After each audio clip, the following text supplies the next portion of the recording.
Bonjour à tous, bienvenue sur Lift Talk, le premier podcast dédié à l'univers du street lifting et de la force, où nous abordons des sujets tels que la programmation, la nutrition, les méthodes d'entraînement pour résumer tout ce qui peut vous aider à progresser sans limite, que vous soyez débutant ou confirmé.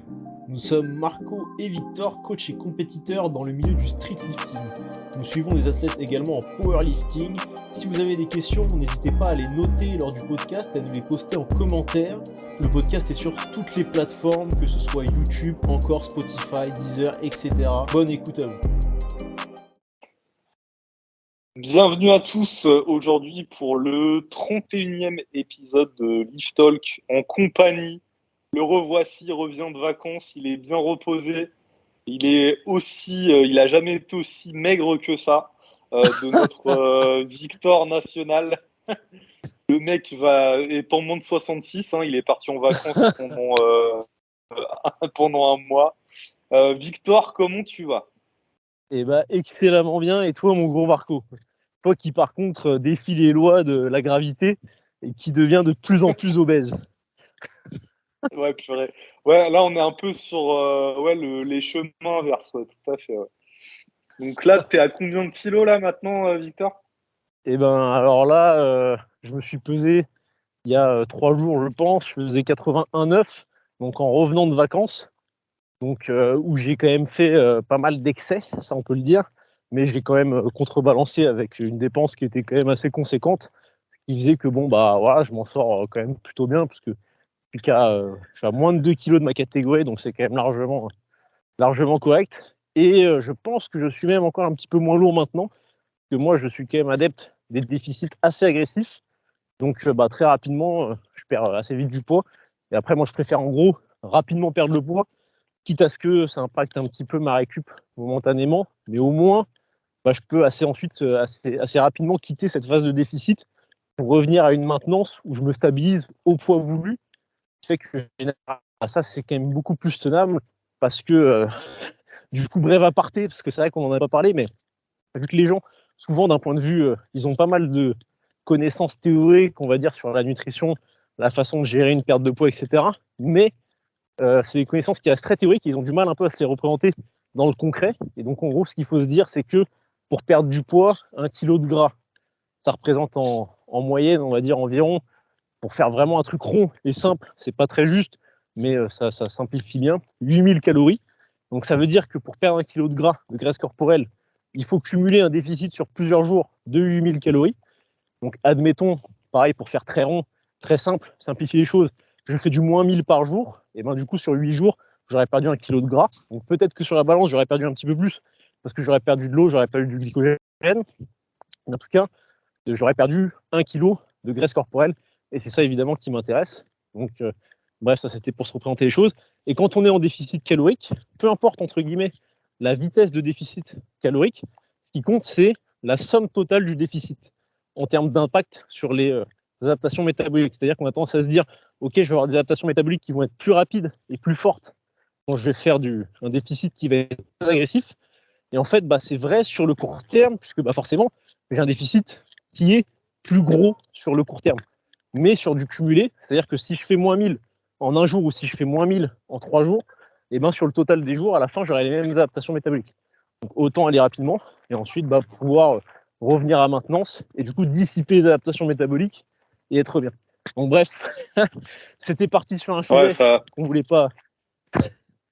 pas forcément développer, mais pour avoir ça en tête, c'est pour essayer de vous vendre un petit peu ce sur quoi moi je préfère, de perdre vite du poids, et ensuite comme ça de pouvoir vite revenir à maintenance, et de pouvoir ensuite profiter de maintenir son poids, qui même s'il est plus bas, c'est beaucoup plus simple de maintenir un poids que de chercher à descendre de poids.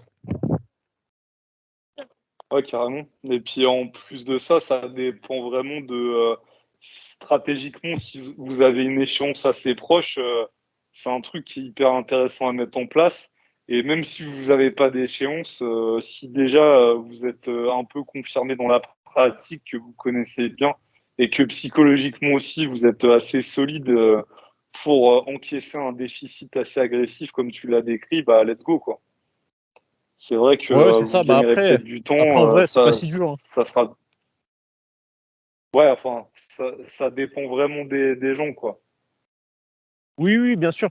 Non, mais après, quand on est, tu vois, si on est genre dans des troubles pathologiques, genre TCA, etc., bon, là, on peut même remettre en cause l'intérêt de faire un déficit, à moins que la personne soit dans une situation d'obésité importante, et là, sa santé est en jeu.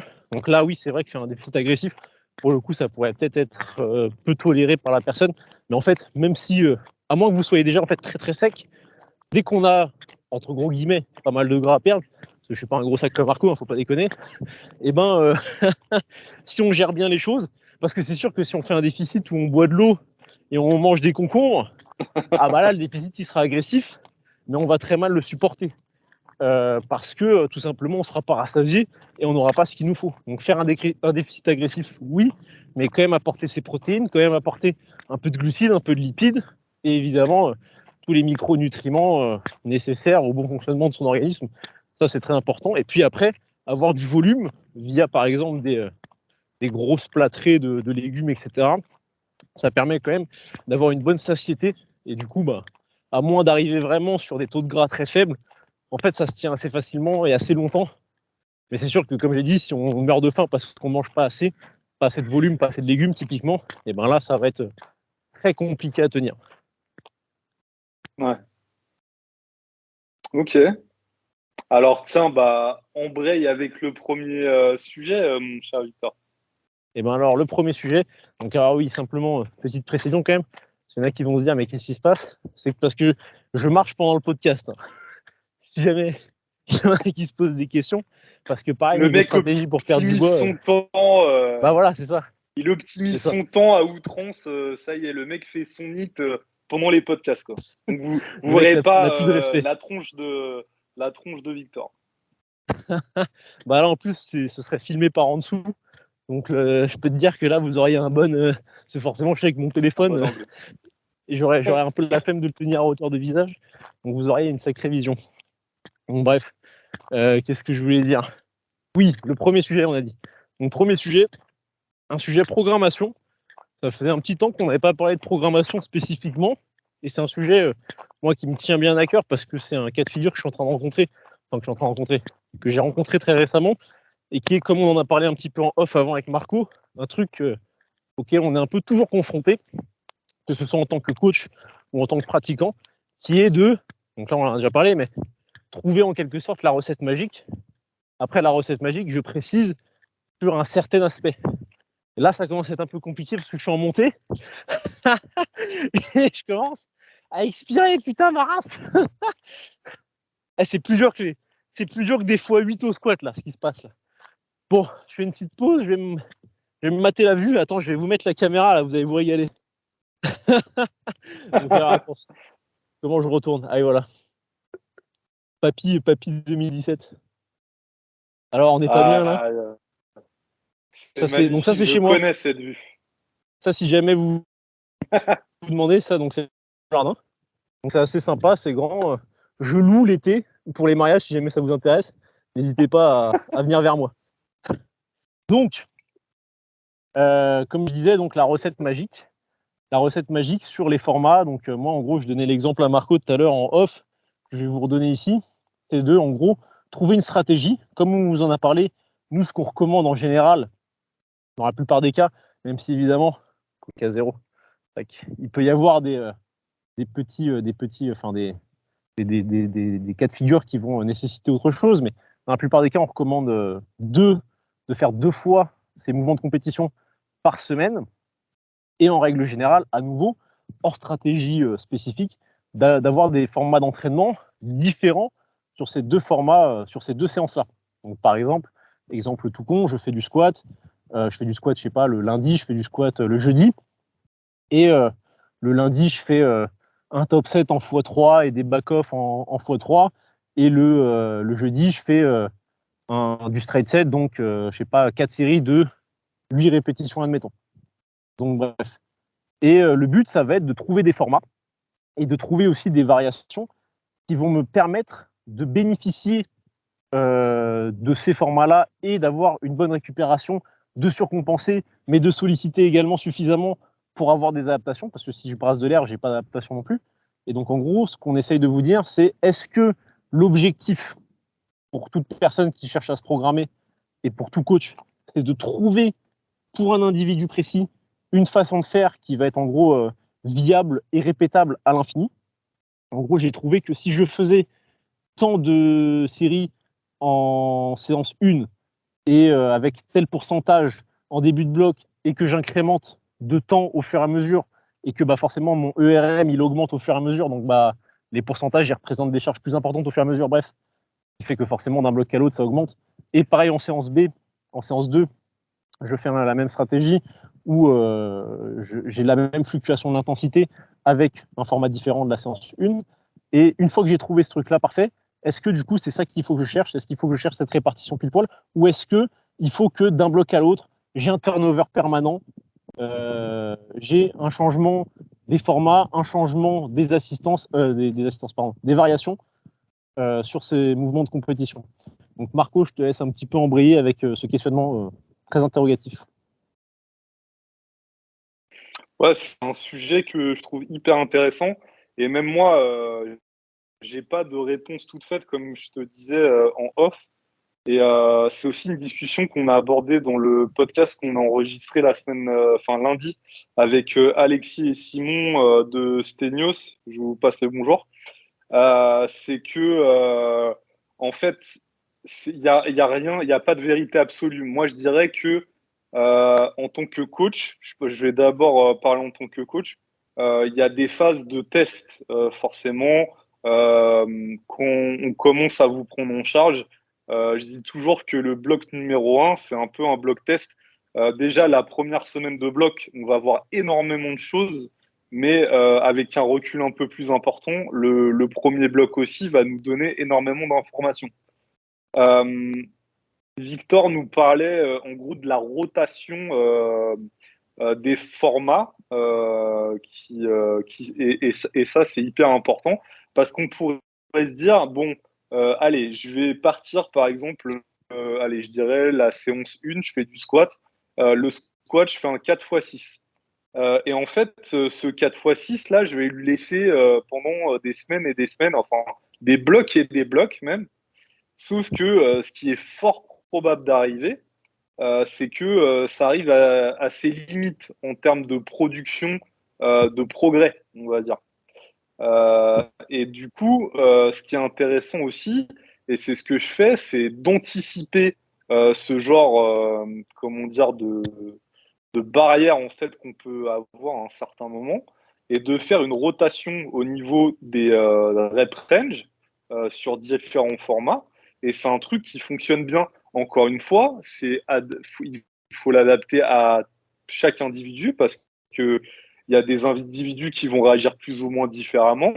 Il y a aussi, et ça on pourra aussi le détailler un peu plus par la suite, c'est que votre technique, elle va fortement changer si vous faites 6 reps, si vous faites 10 Ah oui, reps, 6 reps, très 3 reps intéressant ou 1 ça. rep. Très intéressant. Ouais.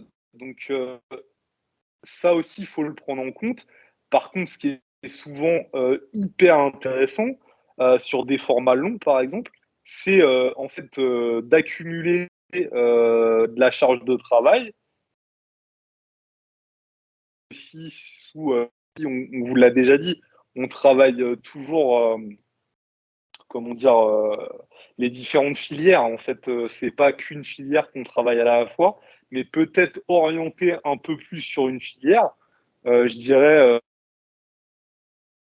qu'on passe sur le squat avec des charges moyennes, on peut quand même constater que ça devient quand même très cardio. Il y a une logique qui est intéressant à développer parce qu'on parle souvent de crash nerveux, crash musculaire, mais il y a aussi des fois des crashs psychologiques, on va dire. L'athlète, en gros, il n'est pas assez solide pour encaisser, je sais pas, un 5x8, par exemple. C'est très dur à arriver sur une fin de bloc. Alors là, je m'éloigne un peu. Je reviens au sujet initial. Donc là, on a parlé du nombre de répétitions par série qui peut être intéressant sur un turnover. En fait, par exemple, je sais pas, le bloc 1, on part sur un 4x6, le bloc 2, un 4x7, le bloc 3, un 4x8, par exemple, je vous dis des bêtises. Mais c'est un truc qui pourrait tout à fait se faire et qui fonctionne bien d'ailleurs. Et en fait, c'est aussi, on le disait pendant le podcast, c'est que en fait, plus longtemps on va collaborer ensemble, plus on va apprendre à vous connaître, plus on va savoir ce qui va fonctionner. Et en fait, plus on va pouvoir être pertinent, être, comment dire, orienter l'entraînement à votre, comment dire, pour vous, on va dire. Et donc, en fait, au bout d'un moment, ça devient, on est sur automatique. Parce qu'il y a des choses qui peuvent apparaître, des blessures, etc., des petits problèmes. Mais en fait, qu'on a trouvé la bonne formule, franchement, ça roule, quoi. Enfin, après, le seul facteur qui est à prendre en compte, c'est le facteur temps. Et voilà. Donc, je pense qu'il y a encore plein de choses à dire. Victor, je te laisse la parole. Ah, c'est parfait parce que là, j'ai pu passer la montée. Ça parlait pile tout du long de la montée. Donc là, c'est bon, et par contre, là, normalement, ça devrait être plus supportable. Donc là, tu as dit plein de trucs qui étaient hyper intéressants. Je vais essayer de rebondir un petit peu sur différentes choses de manière plus ou moins, comment dire, la plus pertinente possible. Donc en gros, tu as dit un truc là qui est extrêmement intéressant et qui est très très très très vrai, c'est que on va pas avoir la même technique sur des x8 à 60, 65%, 70%, et on va pas avoir la même technique sur des x3 à 90 plus %.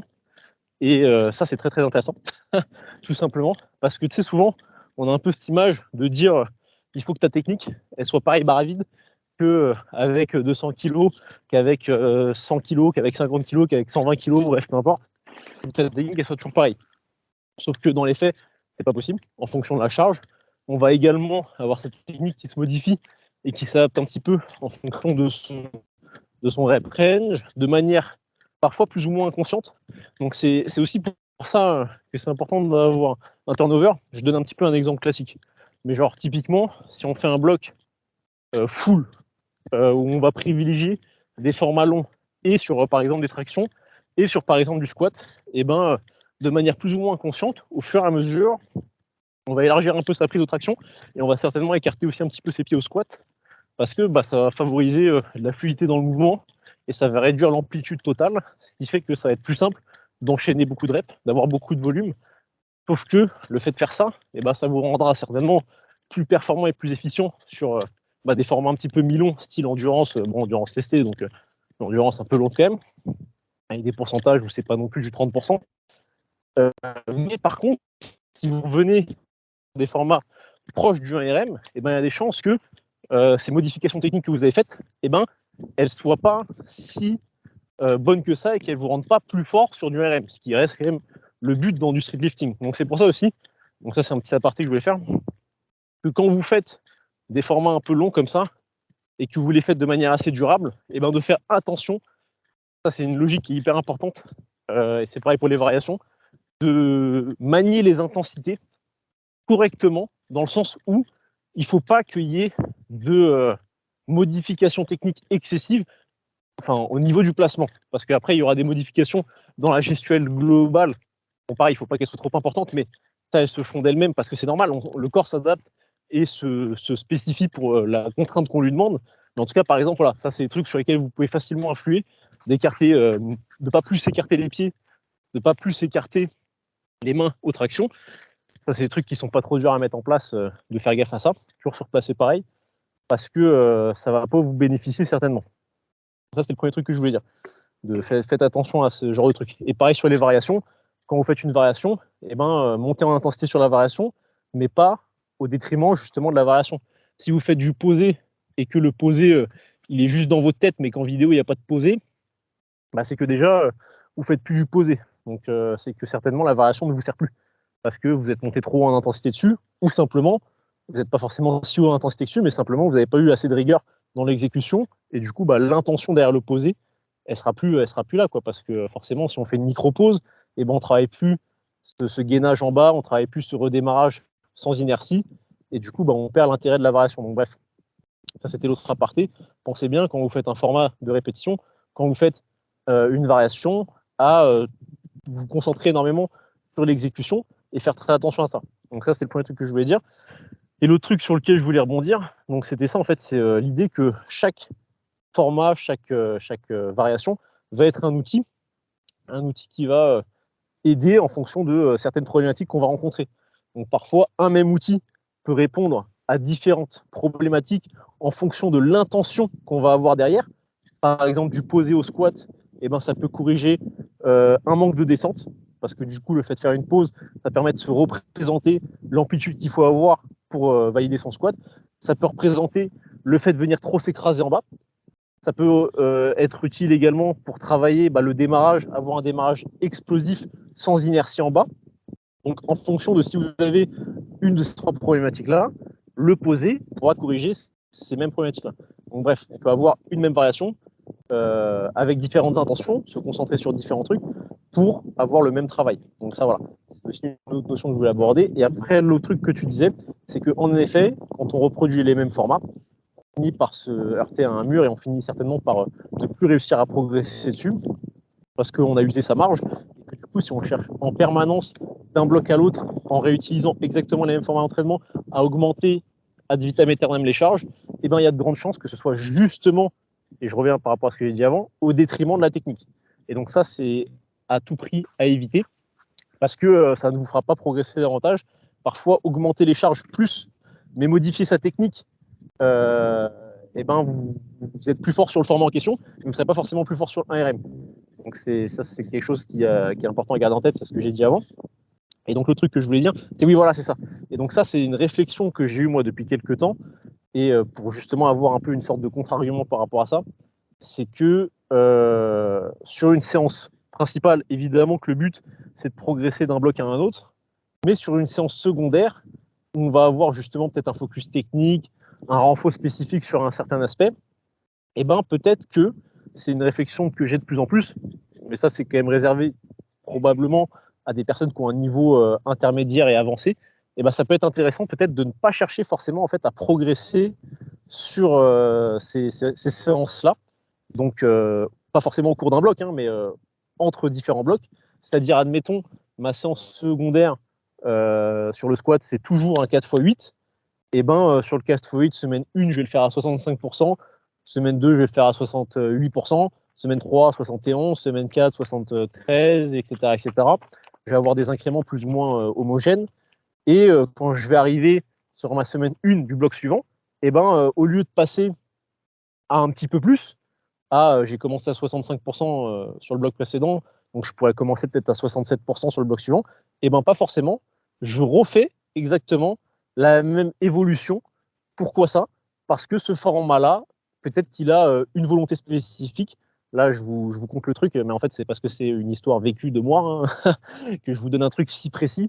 C'est parce que moi, concrètement, mon squat, ça faisait plusieurs blocs que mon format secondaire, c'était ça, c'était un 4x8 ou 4x6. Je pouvais faire varier plus ou moins, mais avec une intensité plutôt basse, donc moins de 75%. Et avec ça, en fait, ça me permettait de répéter la technique en ayant vraiment un très bon focus technique et en l'automatisant énormément, être vraiment dans un couloir, avoir une bonne propreté et avoir une bonne introspection de comment je produis le mouvement. Et donc ça, j'ai cherché à le faire progresser de bloc en bloc, quand bien même c'était un format secondaire qui n'était pas donc mon format primaire, tout simplement là où je cherche à progresser en priorité. Et donc, ce qui est arrivé, c'est que vu qu'au début, j'ai commencé avec énormément de marge, ça a été. Ça ne m'a pas posé trop de problème de augmenter de bloc en bloc. Et finalement, ce qui s'est passé, c'est que de monter en intensité toujours encore sur ce 4x8, ça m'a posé quelques petits soucis. Typiquement, ce que je vous ai dit, donc j'ai pas eu des compensations au niveau de l'écartement des pieds ou ce genre de choses, mais j'ai eu des petites compensations techniques parce que quand on fait des formats avec des rep range assez élevés comme ça, et qu'on monte en intensité, ça arrive que les derniers reps, on finisse par compenser un petit peu.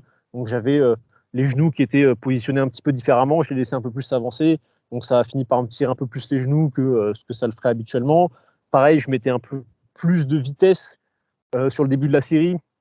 Donc pareil, la vitesse, si j'ai plus de vitesse, j'ai plus d'inertie, et donc je vais ressentir la barre un peu plus lourde en bas, donc ça va mettre un peu plus de stress sur les genoux, tout ça. Donc bref, ça c'est une logique sur laquelle je veux vraiment revenir, parce que ça c'est une erreur que j'ai beaucoup faite moi-même, qui est de vouloir en fait à tout prix traquer et chercher la progression sur tous ces formats, sur tous ces exercices, sur tous ces blocs. Alors que parfois en fait ce qu'on fait, genre typiquement là ce 4x8 là, je l'aurais gardé avec une intensité basse, et ben ça m'aurait fait bénéficier sur mon format principal, ça m'aurait pas trop influé niveau impact de fatigue, et j'aurais continué à avoir un bon travail technique. Donc ce pourquoi je mettais concrètement ce 4x8, avec en plus un travail cardiovasculaire, un travail sur des filières un petit peu différentes que ceux sur quoi on a l'habitude de travailler. Et donc j'aurais continué à en bénéficier. Alors que là, finalement, j'ai dû remettre un peu de tempo pour recontrôler un peu la descente, pour avoir aussi des adaptations au niveau des tissus conjonctifs, parce que le tempo a cet intérêt-là, pour réparer entre guillemets un petit peu les genoux, toutes ces choses-là.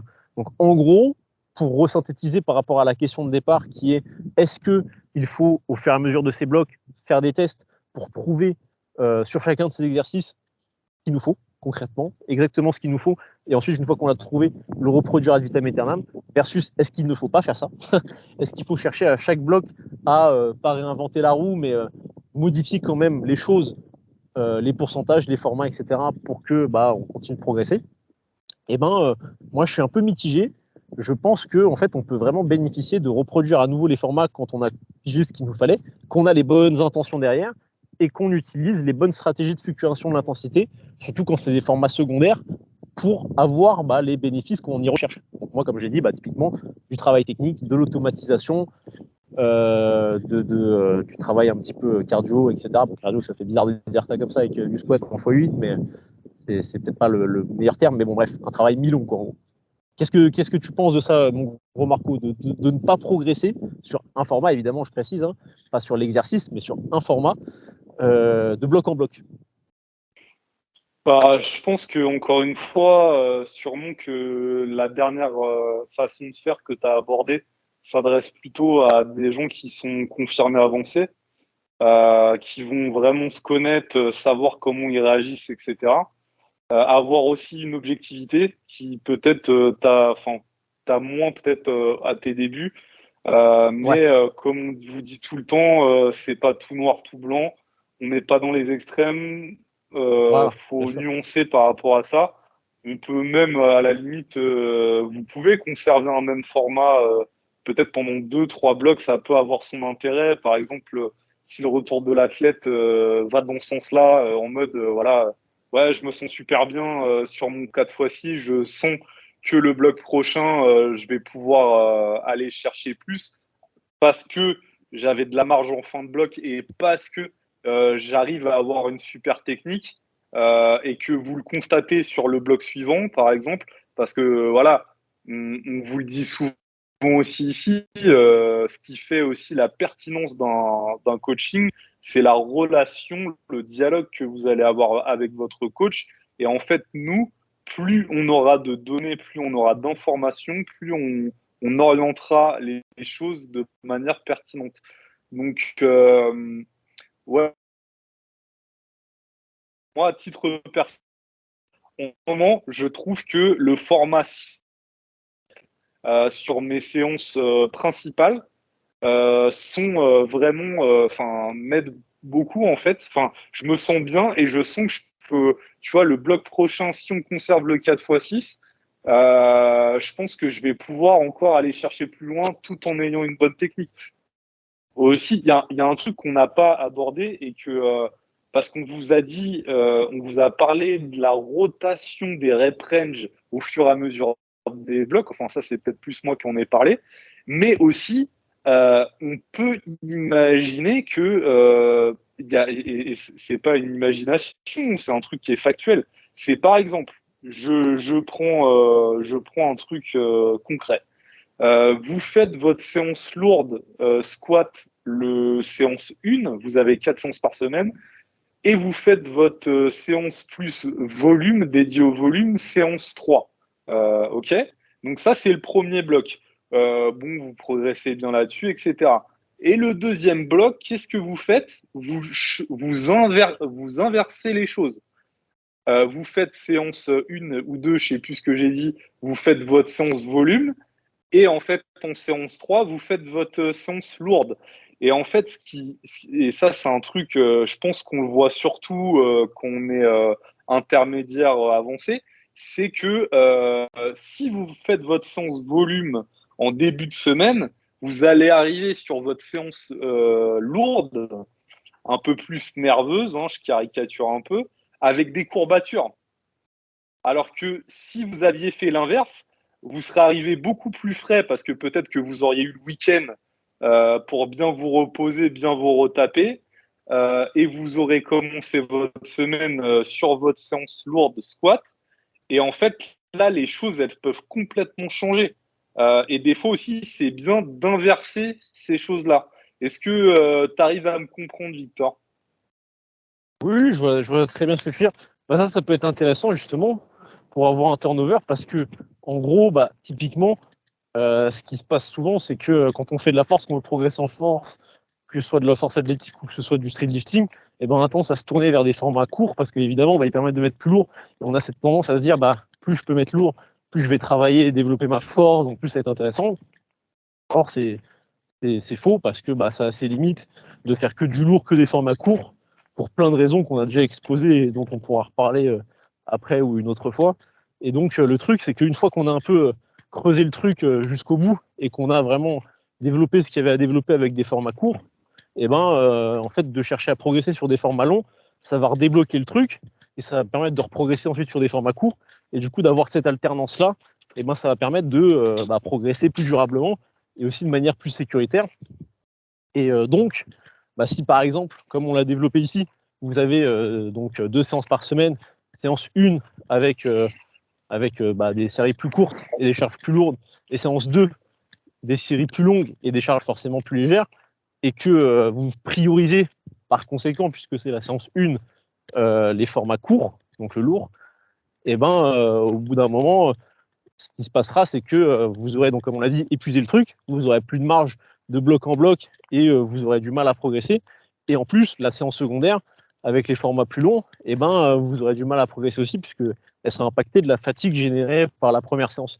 Donc le fait d'inverser les deux, ça va permettre de cette fois prioriser les formats plus longs, donc de progresser davantage dessus, parce qu'on n'aura plus la limitation de l'avoir avec de le réaliser avec la fatigue de la première séance.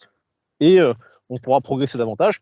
Forcément, on pourra mettre moins lourd que ce qu'on mettait sur les séances précédentes, sur les blocs précédents, pardon, sur le format lourd, parce qu'on le fera en deuxième.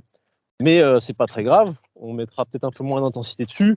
On visera des RPE un peu moins élevés aussi, parce que si on cherche à être RPE 8,5, 9 en fin de bloc sur sa séance 1 et sur sa séance 2, il y a des chances que ça fasse une semaine très intense et très compliquée sur le même format et que finalement vous n'en bénéficiez pas tant que ça.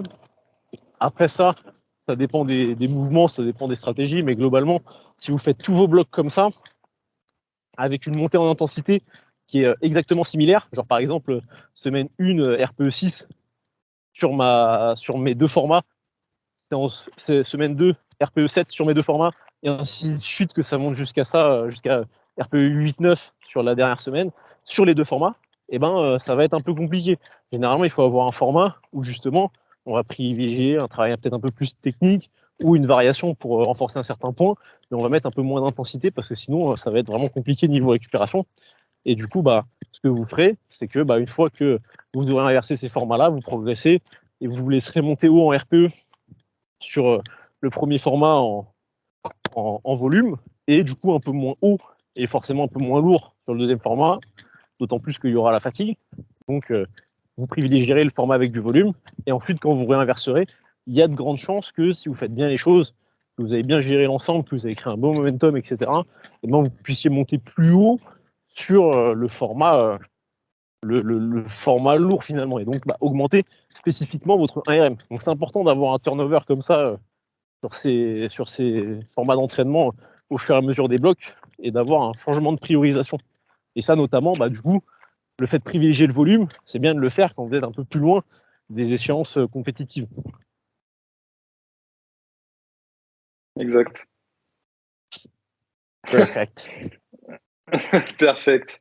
Ouais, je crois qu'on a bien fait le tour du sujet.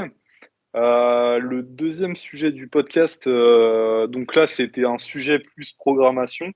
Euh, Victor adore ce genre de sujet, moi aussi D'accord. d'ailleurs, hein, j'aime beaucoup. Et Ouais. là, donc, ça sera un sujet plutôt apparenté à la technique, qui est en fait la vitesse vs le contrôle. Euh, donc là, en fait, c'est un truc pour maintenant avoir eu un nombre de coachés conséquent. C'est vraiment l'erreur que je trouve, et même dans les sports de force, hein, enfin en power et en street, c'est les deux choses qu'on retrouve le plus. Et je dirais que c'est le secret en fait de ce sport-là. Et vraiment, si en fait vous comprenez ça, après, mais enfin, déjà, ça va vous faire gagner énormément de temps et ça va débloquer mais plein de choses en fait en ricochet. Et donc en fait sur les mouvements, par exemple, alors on va parler du street sur les dips et les squats. En fait, l'erreur que font beaucoup, et même sur d'autres mouvements encore, hein, sur même les La traction muscle-up, muscle-up aussi, oui. ouais, mais dans une moindre mesure, Oui, traction moins. Mais c'est muscle-up c'est quand même pas mal aussi, oui. ouais, exact. Mais en fait, c'est encore deux trucs différents. Mais c'est donc le fait de vouloir mettre trop de vitesse, déjà d'une, en gros, ça va dégrader votre technique. Ça va potentiellement, par conséquence, augmenter le risque de blessure. Et surtout, comment dire, vous n'allez pas recruter le maximum d'unités motrices, on va dire, si vous voulez envoyer le jus trop vite, parce que en fait, ça, pour moi, la vitesse, bien évidemment, c'est important, mais ça doit pas prendre le pas sur le reste. Bien sûr qu'il y a une composante vitesse, mais il y a des choses qui sont beaucoup plus importantes. C'est la mise en tension, le gainage.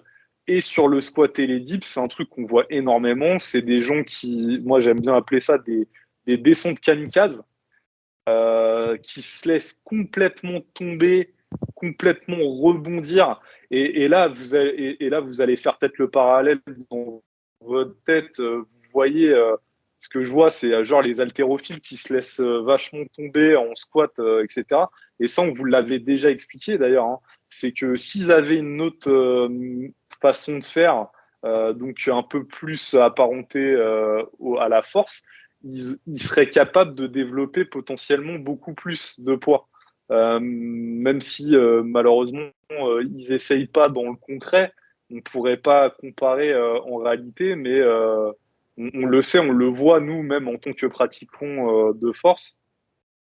Et donc ça, c'est un truc vraiment sur lequel j'insiste, c'est que sur vos phases excentriques, et l'image que j'adore donner, c'est en fait la phase d'accumulation sur l'excentrique. C'est comme si vous tendez un arc à la descente, que vous accumulez de la tension, et là où il faut en fait envoyer la sauce, c'est C'est qu'on ma sur la, métaphore, ça. C'est ma ouais, métaphore, ça. c'est sûr, ouais, mais non, c'était moi avant. Et Non, toi, tu m'avais dit un autre c'est truc, les il ans. est fou, lui. Toi, tu me parlais d'élastique, et c'est moi qui avais fait l'arc, Ah, il est fou.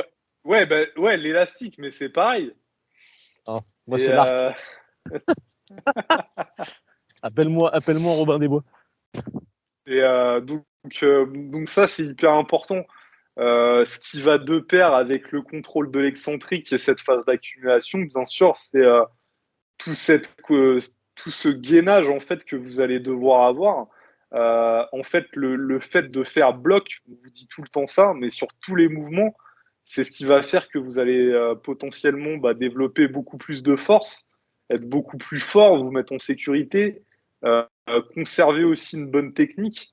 Et ça, c'est un truc qui est pas forcément inné. Il y a des choses, il y a des gens qui arrivent à assimiler ça, conscientiser, mettre en pratique beaucoup plus rapidement que d'autres. Il y en a certains, ça va mettre beaucoup plus de temps, mais c'est vraiment le truc, si vous avez à retenir, on pourrait même définir la force là-dessus. C'est, enfin, comme ça, je veux dire, c'est le fait d'accumuler la tension, le fait d'être gainé. c'est un truc qui est hyper important. Et en plus, c'est un truc qui va vous préserver si vous êtes dans l'optique de pratiquer pendant des années, ce qui va d'ailleurs faire en sorte que vous allez avoir une forte progression. C'est donc le fait d'être super gainé, de contrôler cette phase négative qui est hyper importante. Victor, ça va? Ça se passe bien Ouais, la bien sûr. marche? Je suis en descente, là. Ah, c'est pour ça. Je te Bah, vois un forcément, peu tu sais, moins grimacer. forcément, j'ai monté, je finis par redescendre. Alors, qu'est-ce que tu pourrais ajouter à tout ça, mon cher Victor? Bah, ça, c'est très intéressant, tout ce que tu as mentionné. Alors après, donc ça, on en a un peu déjà parlé, de ces notions-là, justement, là, sur l'excentrique, etc. Donc là, qui concerne les mouvements de poussée, donc dips et squat. Mais il n'y a pas que sur l'excentrique, où évidemment, il faut faire attention à ne pas aller trop vite, où il y a cet équilibre entre vitesse comment dire, et contrôle et tension. Il y a également, et c'était sur ça moi que je voulais l'aborder, je pensais que tu parlais de ça à la base, mais je pense que tu parlais de ça au tout début, et après tu as switché sur l'autre, mais sur la concentrique aussi. Sur la concentrique, c'est là aussi où j'ai énormément tendance à voir en fait des mecs qui recherchent trop de vitesse, et donc exactement comme tu l'as mentionné, l'intention de vitesse c'est important, mais là on parle vraiment d'équilibre entre la vitesse et le contrôle, et le truc c'est que si sur une dips, là je pense à l'exemple des dips parce que c'est un exemple qui est Ah, extrêmement ah bah parlant, oui, mais après c'est j'en clair. parlerai sur d'autres trucs où c'est aussi vrai, mais les dips, c'est vraiment très très parlant. C'est que si sur le début de la dips, vous cherchez à aller extrêmement vite sur votre concentrique, une fois que vous arrivez tout en bas et que vous commencez à remonter, et ben là, ce qui va se passer, c'est que vous risquez, au profit de la vitesse, de perdre tout votre gainage, même si vous avez eu une très bonne descente, hein. Même si vous avez eu énormément de tension dans la descente, que vous l'avez bien contrôlé, etc. Si vous cherchez à tout restituer d'un coup, très très rapidement, vous allez perdre votre gainage, vous risquez très certainement de énormément redresser la tête, donc c'est pas grave de redresser la tête, mais de trop la redresser, de trop ouvrir le corps, Trop vite, quoi. de perdre la position des épaules, de peut-être avoir aussi les coudes qui s'ouvrent excessivement d'un coup, et donc tout ça cumulé, ça fait que généralement, en fait, on voit des trucs qu'on voit souvent, hein. Les mecs qui font une série, tac, qui font leur dips, tu vois le début de la dips, putain, ça remonte à toute vitesse, il remonte aux 2 tiers, tu te dis, bon, bah c'est facile, et là, d'un seul coup, plus aucun jus, et le mec, il fail sa dips. Donc là, ça, c'est pour 2 raisons. C'est parce que potentiellement, il a perdu son gainage, donc instantanément, il était plus dans la bonne trajectoire pour produire de la force. Et ça, c'est aussi d'ailleurs un truc qu'on voit pas mal chez les mecs qui sync au développé couché. En soft touch, ça se remarque moins. Les mecs qui démarrent très très vite et qui ont un palier très dur, généralement, c'est un peu plus rapide au début, évidemment, mais ça va être assez homogène. Ensuite, ça va ralentir et ça va être dur. Alors que les mecs qui sync, c'est-à-dire qui enfoncent la barre dans la poitrine et qui ensuite restituent la puissance, et ben là, eux, ils vont démarrer très très vite, très très fort. Ils vont souvent aussi réussir à monter assez haut. Et d'un seul coup, ils vont perdre la trajectoire parce que quand tu cherches à aller très vite, très fort au début, peut-être que la barre, elle sera 1 centimètre trop haut, 1 centimètre trop bas sur l'axe horizontal. Et du coup, tu ne seras pas dans une bonne position pour pousser et produire de la force. Et tu n'y arriveras même pas, ce sera foutu. Tu vas fail direct. Donc ça, c'est un truc qui est hyper important, de chercher à rester dans son couloir, de chercher à pas trop perdre sa position, pas trop perdre son gainage sur la concentrique, pour les dips notamment, là j'y pense, mais c'est aussi très vrai pour les mouvements de tirage, genre traction et muscle up, parce que si les tractions, c'est un peu la même mécanique, hein. Enfin c'est un peu la même Ouais. logique on va dire. Si je cherche, je suis là, je suis suspendu à ma barre, et là je veux tirer comme un ouf très vite, et ça c'est un truc qu'on peut observer aussi, mais quand même chez des mecs un peu plus débutants, et ben les mecs ils vont d'un seul coup énormément bomber le torse, énormément cambrer le bas du dos, et souvent aussi reculer les jambes. Et souvent du coup perdre le poids des jambes, perdre le contact du poids entre les jambes. Et du coup là le poids il va commencer à balancer, il va les entraîner dans tous les sens, et ça va être impossible. Donc c'est un peu la même logique. Ok, sur les tractions, notamment sur les tractions, je vais chercher quand même pas mal d'explosivité, puisque c'est un mouvement où j'ai pas d'inertie. C'est un peu comme un deadlift. Donc je vais chercher à vraiment mettre du jus, du peps sur le démarrage. Il faut que ce soit pas au profit de mon gainage et de ma position. Il faut que j'ai une bonne position de départ, où j'ai la poitrine qui est bien positionnée, les épaules qui sont bien positionnées, et que quand j'entame mon tirage, je ne perds pas toute cette tension-là. Et pour les muscle-up, à nouveau la même chose. Si les muscle-up, je commence à tirer comme un ouf et que du coup, je perds mon gainage, et sur les muscle-up, souvent, on va fléchir un petit peu les genoux, ce genre de trucs, et très vite, je vais être no rep et mon muscle-up sera pas valide. Donc, il faut vraiment avoir ce truc de intention de vitesse, ok, parce que c'est souvent un truc qu'on dit souvent, la vitesse, etc., machin, mais ça peut avoir ses limites et ça peut faire fail des reps un peu bêtement. Donc, c'est pour ça qu'il faut bien avoir ça en tête, parce que si jamais vous avez trop cette intention-là tout le temps, et vous perdez votre couloir et après, c'est foutu, quoi.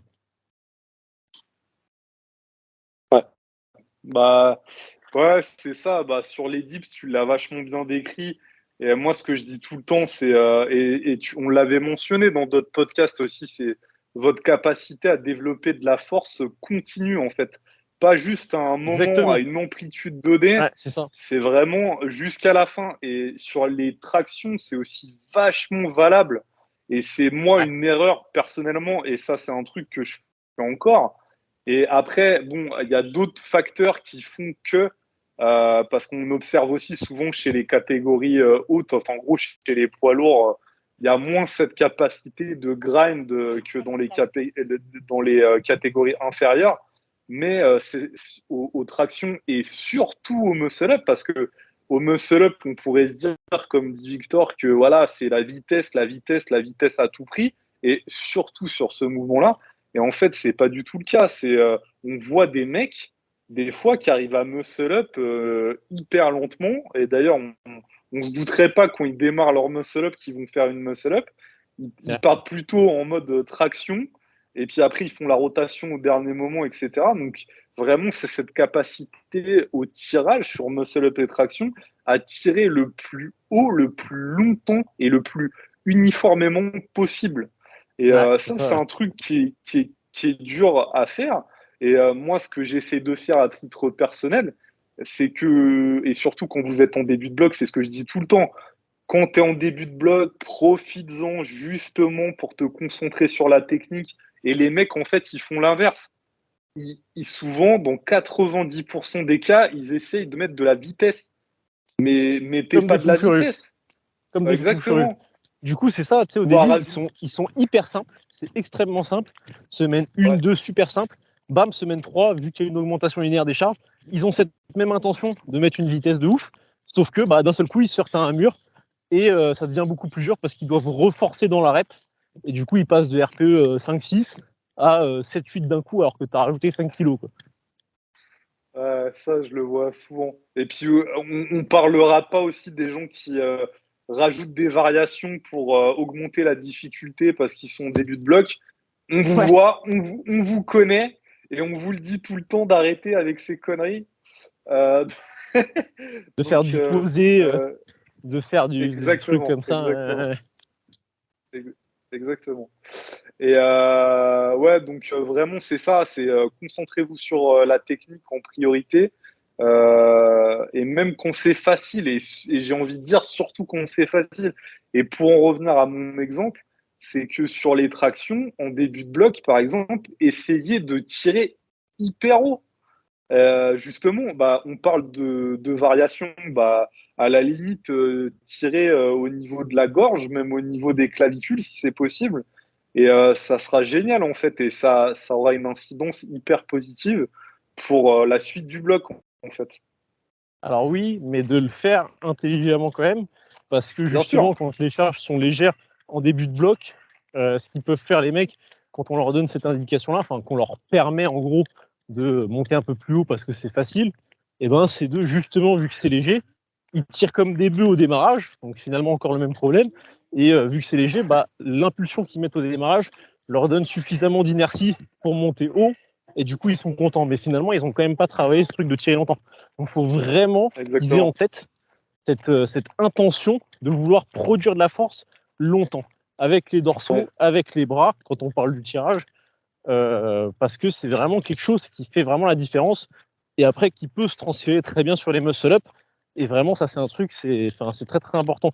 En plus, c'est dur, parce que sur les muscle-up particulièrement, parce que les muscle-up, il y a quand même cette notion d'être explosif au démarrage. Parce que, ok, c'est vrai que comme tu l'as mentionné, Et je vois très bien à qui tu fais référence, des muscle-up très lents et que finalement ils arrivent à passer au-dessus de la barre. Après, il faut pas trop le vendre à tout le monde parce que Ah non, ça arrivera pas. bien sûr. Voilà, ça Ah, bien arrivera pas. Il y sûr. a quand même une notion de technique qui fait que la personne arrive à faire ça. Et donc, tout le monde n'arrive pas à faire ça quand même.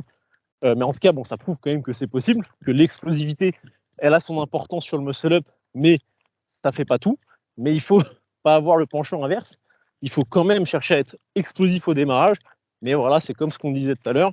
C'est ce compromis, parce qu'en fait, souvent, ce qui se passe, c'est ça, je sais pas pourquoi. Ça, c'est une question que je me suis posée il y a quelques temps. Et je suis sûr que ça doit être une règle en physiologie en gros, quand tu t'envoies un max de watts au démarrage sur un mouvement, tu vois, et tu cherches à vraiment mettre beaucoup de peps direct, et plus tu veux en mettre, moins tu arrives à produire la force durablement. C'est vrai, ça, tu vois, c'est Bah, un truc qu'on remarque souvent ça, quand tu veux être. c'est un truc, c'est un truc que tu vois. J'avais un pote qui était dans la recherche au niveau sportif et en fait, il avait un appareil qui mesurait, tu sais, la préhension, la force de Ah oui, préhension. oui, oui, oui. Et tu voyais, tu sais, il y avait c'était affiché. Et en fait, c'est exactement ça. C'est le fait de, tu vois, la force de préhension, tu arrives à développer vachement d'un coup, mais maintenir cette force pendant une C'est ça, durée, ouais. c'est très dur, tu vois. Ouais, ouais, ouais. Et ça, je suis sûr que c'est une règle en physiologie, un peu comme la loi d'Einman. Ouais. La loi d'Einman, c'est en gros, bah, tu arrives à produire plus de force quand tu engages plus de muscles, en gros, pour faire simple. Donc, c'est-à-dire que si tu es, enfin, comment dire, je sais pas, tu vois, si tu, bah, justement, voilà, pour reprendre l'appréhension, pour serrer fort, tu arriveras mieux à serrer très fort l'appareil en question et à produire beaucoup de force dessus, avoir un chiffre important qui soit mesuré, si tu contractes beaucoup les autres muscles de ton corps. Ça va te permettre d'envoyer un influx, contrairement à ce qu'on peut penser parfois, où on se dit ça fait diffuser l'influx. Ça dépend, c'est dans une certaine mesure. Bon, après, faut pas mettre une force qui est colossale sur là, tu vois, c'est quand même un truc, un aparté, quoi. Mais en gros, si on contracte plus de muscles à la fois, on arrive à être plus fort sur une tâche donnée. Mais voilà, c'est quand même à nuancer parce que si par exemple, j'en sais rien, vous faites vos dips et que vos dips, vous produisez une force de fou furieux pour serrer les poids avec les jambes, et que vous vraiment, je sais pas, vous cherchez à broyer les poids, et ça peut vous faire perdre de la force parce que là, vous disséminez aussi de l'intention. Donc ça, c'est encore autre chose. Mais bref, dans l'idée, c'est ça. La loi d'Edman, c'est si je contracte les muscles de mon corps, et c'est aussi pour ça souvent qu'on conseille de mettre un protège-dents, c'est notamment la mâchoire, et ça me permet de produire plus de force sur la tâche que je cherche à avoir. Donc je sais pas si c'est pas un truc un petit peu, tu vois, un penchant inverse de ok, j'envoie tous les watts d'un coup, mais j'arrive plus à produire, enfin à tenir le truc en question. Je suis sûr qu'il doit y avoir des histoires de réflexes inhibiteurs ou des trucs comme ça qui doivent arriver. Ouais, exact. Ouais, ouais, en fait, oui, des sécurités du corps, on va dire. Ouais. Ouais, ouais, c'est ça. Bah, vu que tu dois créer, vu que tu contractes très fortement d'un seul coup les muscles, tu crées nécessairement un étirement important. Et parce que quand tu contractes des muscles, tu contractes les fibres musculaires, les muscles ils se contractent jamais sur leur entièreté.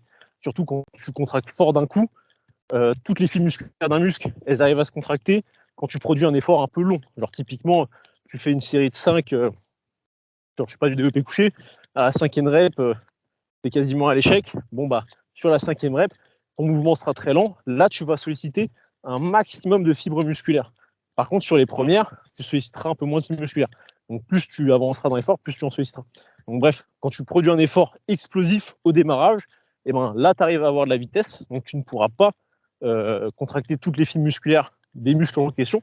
Donc, ce qui va se passer, c'est que vu que tu vas contracter, entre guillemets, au cœur du muscle, c'est les fibres les plus profondes qui vont se contracter en premier, et vu qu'elles vont se contracter, les extrémités, elles vont s'allonger, ça va se contracter, donc ça va s'étirer sur ces extrémités, et du coup, tu vas avoir un étirement, même si tu as un raccourcissement en quelque sorte du muscle, donc, bref.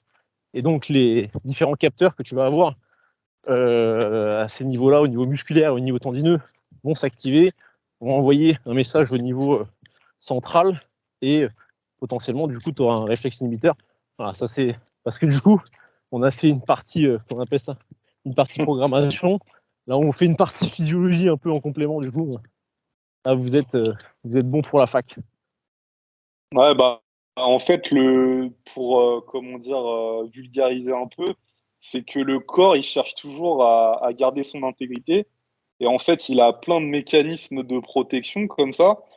Et on pourrait dire, dans une certaine mesure, même si c'est beaucoup plus complexe que ça, que en fait, développer votre force, c'est aussi vous désensibiliser en fait aux mécanismes de protection dans une certaine mesure. Ouais, exactement. Ça, on en avait déjà parlé, mais ça fait également partie du boulot. C'est que ça fait partie des adaptations centrales, en gros, du développement de la force. C'est de lever ces restrictions et du coup, de s'exposer. En fait, en quelque sorte, ça, c'est un peu comme l'image qui est fausse, mais qui fait rêver, qui fait marrer, comme dans le film Limitless. Comme quoi, Ah, on n'utilise qu'un c'est pourcentage incroyable. infime de son cerveau. Mais oui, c'est évidemment qu'on utilise un pourcentage infime de son cerveau à la fois. Et si vous utilisiez 100% en même temps, vous auriez une crise d'épilepsie. C'est-à-dire que c'est quand je marche, j'utilise mes jambes, j'ai mes bras qui s'activent dans une certaine mesure aussi pour le réflexe contralatéral et équilibrer mon corps. Mais j'ai pas tous les muscles de mon dos qui sont contractés, j'ai pas tous mes abdos qui sont contractés, j'ai pas tous les muscles de ma nuque qui sont contractés. Donc bref, il se passe 100% de ma masse Ah, musculaire pour bouger. Donc c'est pareil pour le cerveau. Et, euh, et en gros, quand vous commencez un effort à développer votre force, etc., et ben vous êtes capable d'utiliser qu'un pourcentage de vos facultés parce que justement, ces réflexes inhibiteurs, ils vont vous empêcher d'accéder à 100% de votre force en quelque sorte, ils vont vous brider pour éviter tout simplement que vous ne vous blessiez. Donc évidemment, vous gagnez en masse musculaire, évidemment, vous arrivez à produire un influx nerveux qui est plus élevé, tout simplement, mais également, vous avez ces restrictions qui se lèvent au fur et à mesure, et elles se lèvent d'ailleurs particulièrement.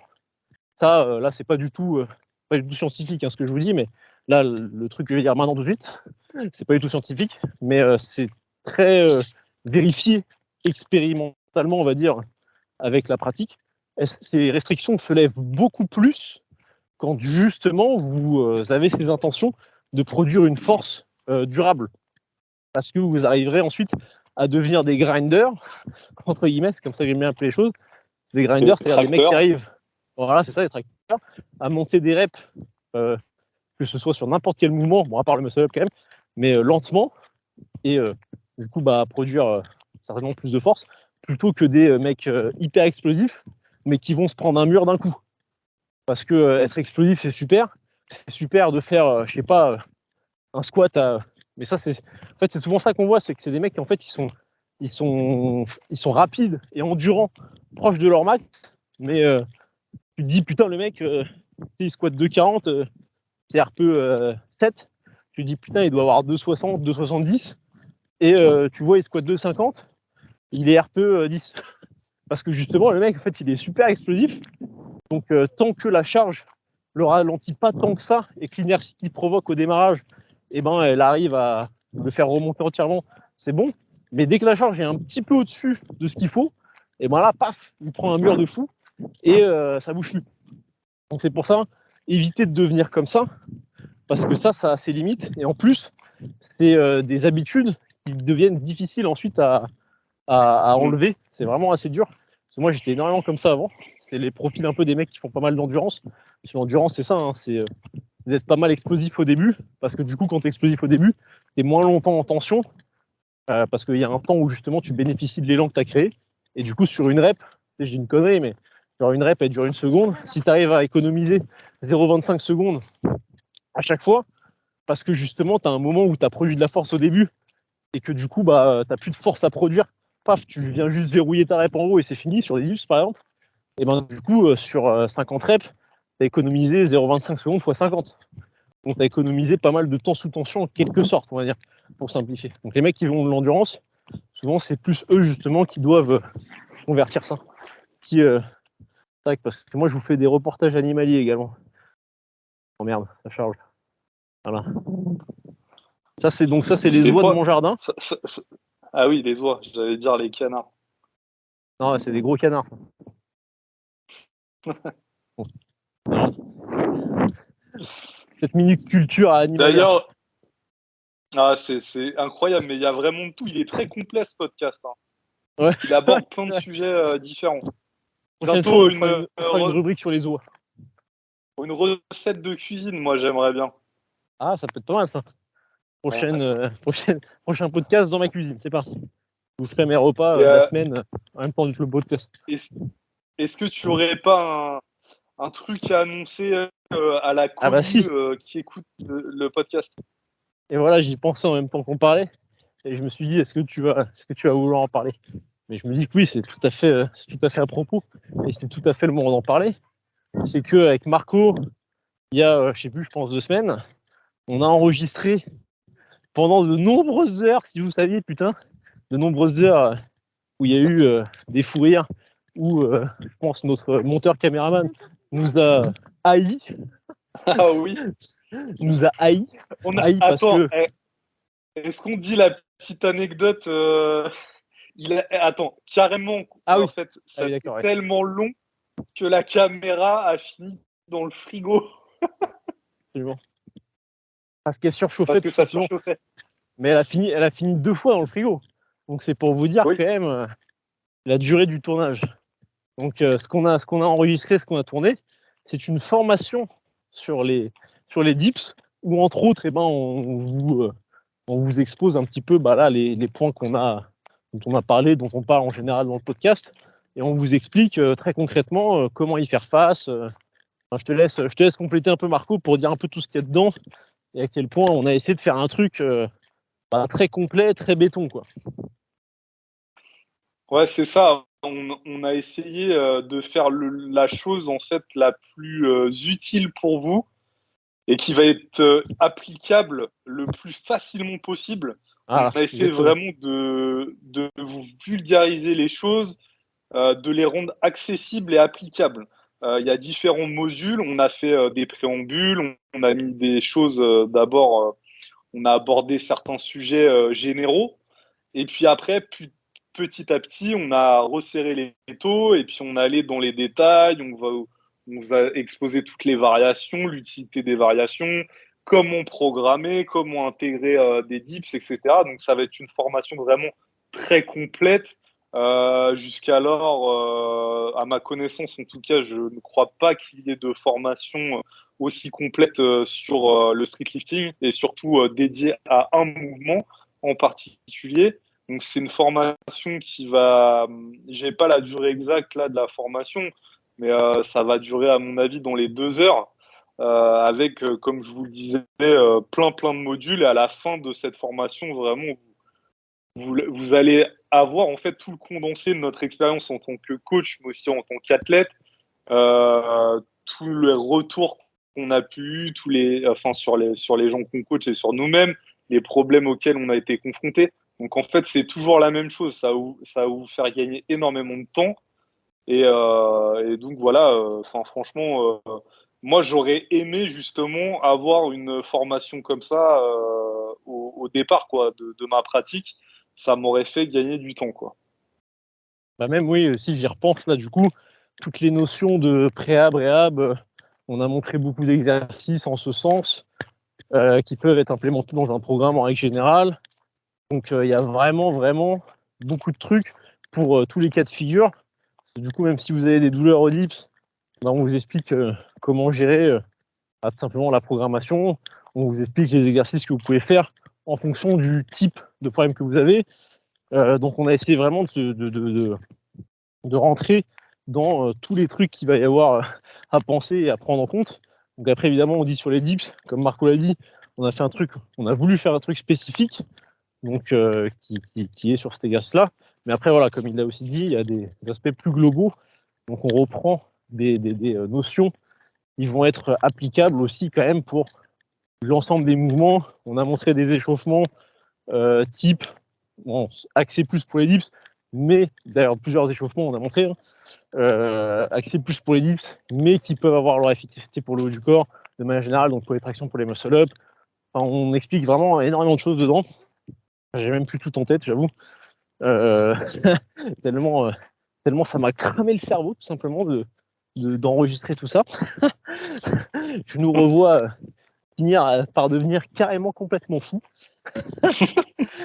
Tellement ça n'en finissait pas parce que on faisait un truc, putain, ça nous prenait 1000 plombs tellement on voulait vraiment pas survoler le truc, mais l'approfondir. Et du coup, après, on ne revoyait que des choses à dire, à rajouter. Donc, on va dire qu'on s'est fait plaisir, quoi. On a essayé d'aller vraiment tout dire, tout voir. Et comme l'a dit Marco, il a quand même su, notamment moi, me réfréner pour rendre le truc. Parce qu'il y a des moments, moi je partais vraiment en couille, hein. Mais comme dans le podcast, et là vu qu'il n'y a pas de cut, vous avez tous les moments où ça part en couille. Mais où ça partait en couille, bon attention, hein, je parlais pas de pétanque, hein, quand même, faut pas déconner. Mais je parlais je rentrais dans des détails parfois qui étaient un peu trop compliqués et qui manquaient d'applicabilité en quelque sorte. Donc c'est pour ça, voilà, on a essayé de faire un truc quand même qui était utilisable tout de suite et quand même très compréhensible aussi. C'est vrai que parfois, on aime quand ça va dans tous les sens et qu'on va au bout du truc. Exactement. Donc là, est-ce que justement, là, on arrive à la fin du podcast? Là, on est quoi? Là, on est quelle date? Là, on est le combien? On est le 25 août. Donc, c'est bientôt la rentrée. On connaît aussi comment l'envie des gens à la rentrée de vouloir reprendre une activité sportive ou plus précisément, nous, ce qui nous intéresse, se mettre un peu plus assidûment au streetlifting ou au powerlifting d'ailleurs. Est-ce que toi, justement, tu as des places de coaching qui se sont ouvertes là pour la rentrée? Qui vont s'ouvrir, ouais, je vais libérer un petit peu là des places, des créneaux à partir de là, parce que c'est vrai que j'étais pas mal overbooké avec le présentiel et le distanciel. Et là, ça se libère gentiment parce que je décharge un peu de présentiel tout simplement parce que en plus de kiff à faire du distanciel, donc je vais pouvoir justement reprendre des gens en distanciel gentiment, mais pas des milliers tout de suite. Aussi parce que ça avec Marco, on vous en parle souvent, mais quand on fait un suivi, c'est important d'avoir quand même l'esprit qui est pas mal tourné vers les personnes. Et si tu es l'athlète numéro X et qu'on ne sait même plus c'est quoi tes problématiques et qu'à chaque fois qu'on te parle, on a besoin de te les redemander et tout, c'est pas terrible. Donc j'aime bien quand même avoir en tête chaque mec, là dans sa salle, il a accès à tel matos, donc il peut pas faire ci, il peut que faire ça. Lui, il a un peu mal là, il a eu tel problème auparavant. Donc je vais rouvrir des places, mais bon, il n'y aura pas rouvrir 100 places, quoi.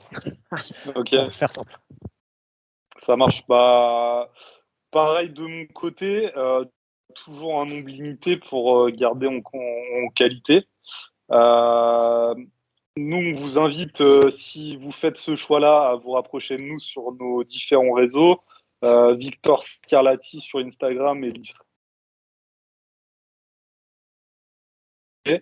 on va conclure ce podcast. Souhaitons une bonne semaine. Dis à la semaine prochaine pour un nouvel épisode. Salut. À la semaine prochaine. Ciao, ciao.